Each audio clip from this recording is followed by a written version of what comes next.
Sebagai seorang karyawan, aku sadar pentingnya mulai investasi dari sekarang. Dan sekarang aku berinvestasi di 4 instrumen. Yang pertama di reksadana pasar uang, di emas, di Bitcoin, dan terakhir di saham. Pertama, reksadana pasar uang. Jadi aku gunakan ini sebagai dana darurat karena risikonya kecil, kemudian itu mudah dicairkan, tapi return yang dikasihnya itu cukup lumayan, 5-6%. Yang kedua emas. Jadi aku investasi emas itu untuk jangka panjang 5-6 tahun, karena aku tahu harga emas itu cenderung naik tiap tahun, apalagi di tengah kondisi global yang gak pasti saat ini.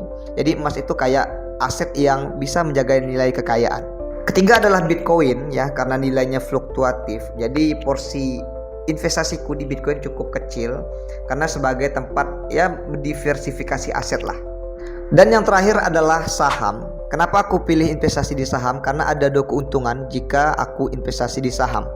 Keuntungan pertama dari dividen, yaitu keuntungan laba dari sebuah perusahaan.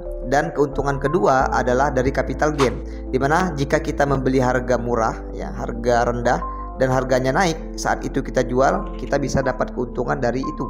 Dan buat kalian yang baru mau mulai investasi saham, kamu bisa coba pakai aplikasi Ajaib.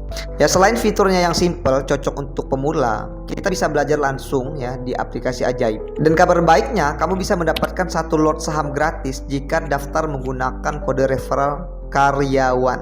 Jadi, kamu bisa belajar nih jual beli saham tanpa keluar modal sama sekali. Ya, itulah portofolioku sebagai seorang karyawan. Nah, kalau kamu udah investasi di mana aja? Terus di kolom komentar ya.